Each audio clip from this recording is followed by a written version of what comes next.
오랫동안 탁월한 성과를 이루어내기 위해서는 막대한 에너지가 소요됩니다. 따라서 탁월한 성과를 내는 사람이 되기 위해서는 심리적으로, 정서적으로, 그리고 신체적으로 높은 수준의 활력을 지속적으로 유지하는 것이 매우 중요합니다. 우리는 흔히 목표를 달성하고 성과를 내기 위해서 초심과 의지력에만 기대는 경향이 있습니다. 그러나 의지력과 초심의 효과는 오랫동안 지속되지 않는 특징이 있습니다. 그래서 작심삼일이란 말이 있는 것이 아닐까요?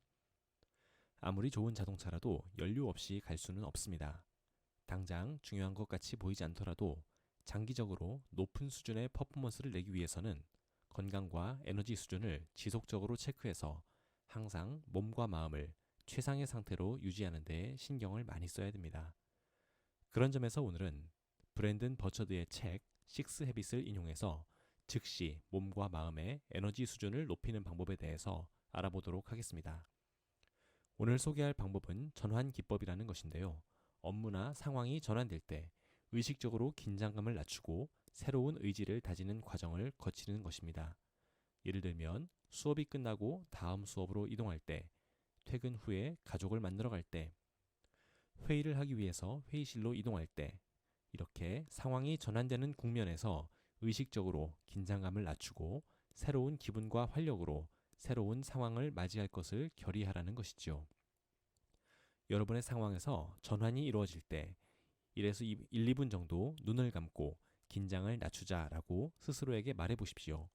신체 각 부분들을 스캔하면서 의식적으로 근육과 관절의 긴장을 풀어내는 것입니다. 그 다음에 새로운 상황에 임할 때 어떤 목표와 기분으로 일하고 싶은지 생각해 보는 것입니다. 이런 과정을 통해서 우리는 순간순간 쌓여있던 스트레스를 그대로 가져가지 않고 의식적으로 경감시키는 과정을 거치게 됩니다. 자연히 적체된 긴장과 스트레스도 훨씬 줄어들게 됩니다. 저는 최근까지도 의식적으로 스트레스를 풀고 긴장을 덜어내는 과정을 자주 시도해 보지 않았습니다. 스트레스는 의식하지 못하는 사이에 차곡차곡 쌓이는데 누적되기 전까지는 알아차리기가 쉽지 않기 때문이죠. 그러다가 임계치를 넘어서면 신체와 정신의 극도의 피로감을 느끼는 경우가 개인적으로 종종 있었습니다. 특히 퇴근할 때 이런 경험을 많이 하게 되는데요. 하루 종일 쌓인 스트레스와 과열된 두뇌가 집에 도착하기 전까지 쿨다운 되지 않으면 그 스트레스가 가족들에게 전가되는 경험을 종종 하게 됩니다.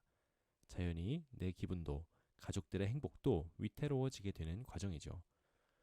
이런 일을 겪지 않도록 스트레스와 육체적 긴장이 쌓이기 전에 의식적으로 풀어내 주어야 하는데 스트레스를 풀기 위한 가장 좋은 기회는 바로 상황이 전환되는 시점입니다. 집중이 잠시 깨어지는 시점, 아직 본격적인 집중 모드에 들어가기 전의 시점, 순간순간 시간의 분절이 일어날 때마다 한 번씩 목도 돌려주고 허리와 손목 스트레칭도 해주면 근육이 당겨지면서 시원한 느낌도 들고 자연스럽게 스트레스도 감소되는 것을 많이 경험했습니다. 상황이 전환될 때 감정도 자유자재로 전환할 줄 알아야 합니다.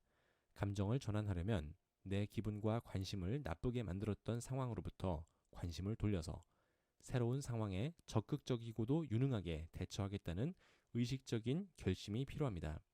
누구나 항상 유능하다는 생각을 가질 수만은 없겠죠. 저는 개인적으로 회의나 발표를 끝낸 뒤에 뭔가 잘못됐다는 생각이 들면 잠시 혼자 차 한 잔을 하면서 눈을 감고 스스로를 격려하는 시간을 갖습니다. 괜찮아. 어떻게 매번 잘할 수 있겠어. 이제 리셋하고 남은 거 잘하면 돼. 그러면 훨씬 기분이 나아지고 실패라고 생각했던 상황에서 벗어나 새로운 상황을 적극적으로 맞이할 힘이 생기는 것을 많이 경험했습니다. 오늘은 브랜든 버처드의 책 식스 헤빗에서 제시하는 전환 기법에 대해서 알아보았습니다. 저자가 책에서 강조하고 있는 것과는 약간 다른 예시를 들었지만 본문을 직접 읽어보시면 훨씬 더 많은 것을 얻으실 수 있다고 확신합니다. 영상에서는 본문의 아주 일부만을 제시하고 있으므로 꼭 책을 읽어보시길 권해드립니다. 직장 생활을 잘 하기 위해서는 마음가짐을 자유자재로 조정하고 제어하는 기술이 필요합니다. 앞으로도 멘탈 관리와 감정 관리, 그리고 스트레스 관리 기법에 대해서 좀 더 많이 소개해 보도록 하겠습니다. 모두 에너지 넘치게 달려가는 하루 되시기를 응원합니다. 감사합니다.